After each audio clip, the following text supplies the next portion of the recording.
I'm Jennifer Stockberger, and this is the review of the 2025 Subaru Forester.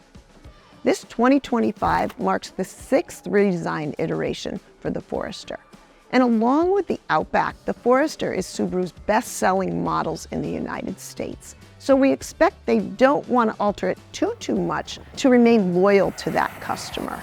The Forester is a vehicle that works well for so many. It's a great car for a young driver. It's a great car for a young family. It's a great car for my 87-year-old mother. She is currently driving her 8th Subaru Forester. Pricing for the 2025 Forester starts at $29,695 for the base trim, and then walks up to $39,995 for the top trim touring.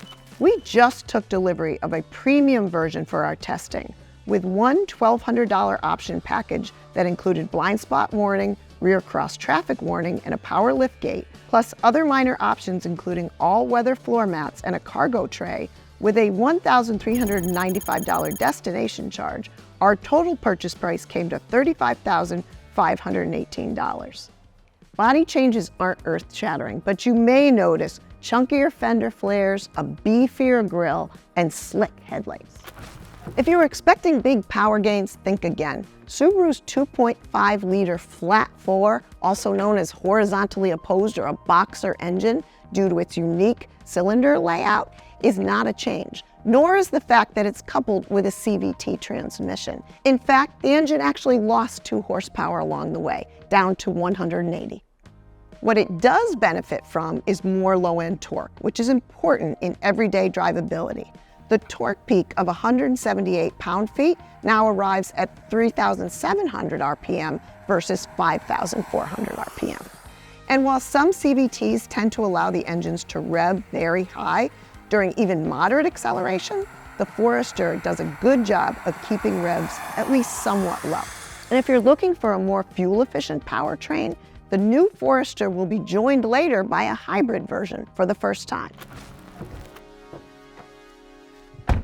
Small SUVs as a segment are some of the easiest vehicles to get in and out of, and the Forester is no exception. When you take the near ideal seat height that you just kind of slide into and sit down upon, and combine it with the tall, square doors and the low sill, and even the conventional door handles, getting in and out of the Forester is a breeze.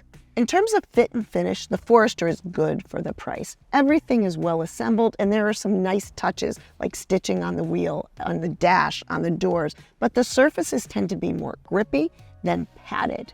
We rented a top trim touring version of the Forester, and by comparison to our premium trim, there wasn't much difference. That's a great thing for the premium trim buyer, but this is not an area that may differentiate itself in the top trim. One other cool thing is there's some neat Easter eggs in that there are small images of birds and mountains in some of the windows. In terms of the control layout in the Forester, like other things, it isn't flashy, but it's pretty user-friendly. We really like the traditional gear selector and the inclusion of a volume and tune knob. Most Foresters will get this 11.6 portrait-oriented infotainment screen. And sometimes with portrait orientations, like we've seen in other vehicles, it puts some of the functionality, like the climate in this case, down low. In terms of the infotainment screen, we found that most aspects are simple, well-organized, and easy to use. We did find that some commands met with kind of a mild but consistent delay.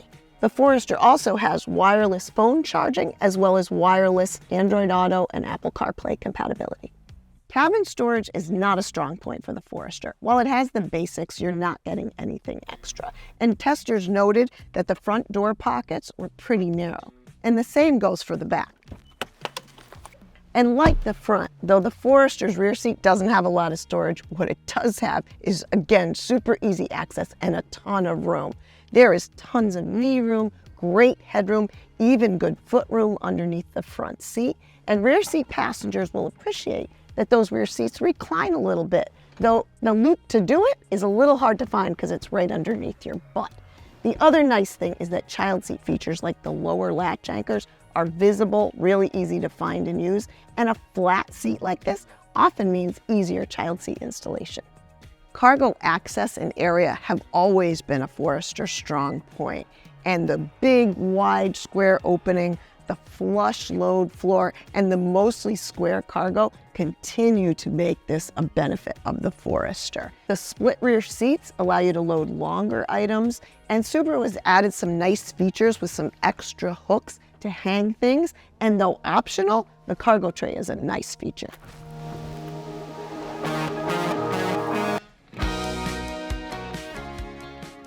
In terms of driving position, the Forester works very well for me and was the same for other drivers. Plenty of adjustability, nice view out, good cushion and seat back contour. Taller, longer-legged drivers weren't quite as happy. Some of them got in and immediately wanted to push the seat lower, and it only went to a certain limit. And their long legs found that the seat cushion was a little too short for supporting them. Everybody seemed genuinely happy with the generous seat back bolsters, which held us in place. Look at that little donkey. Isn't he the cutest thing? Here's a couple. Oh my gosh, they're so cute.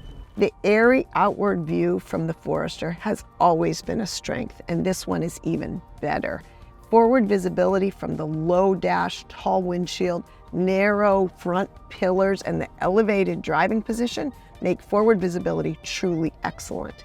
And the side windows are also big and square. Even the third row side window gives that view out, as opposed to many more slopingly styled SUVs where that 3/4 blind spot is so large, it really sets the Forester apart. In terms of fuel economy, our Forester stickered at 29 miles per gallon. That's one more than our tested old version. But of course, we'll do our fuel economy tests and see where it falls. All-wheel drive remains the only way that you can get a Forester. And it's always had some chops in mild off-road situations like the one we're on now, and it retains that distinction. The X-Mode system lets you customize the distribution of the all-wheel drive along with the traction control and throttle response for different situations.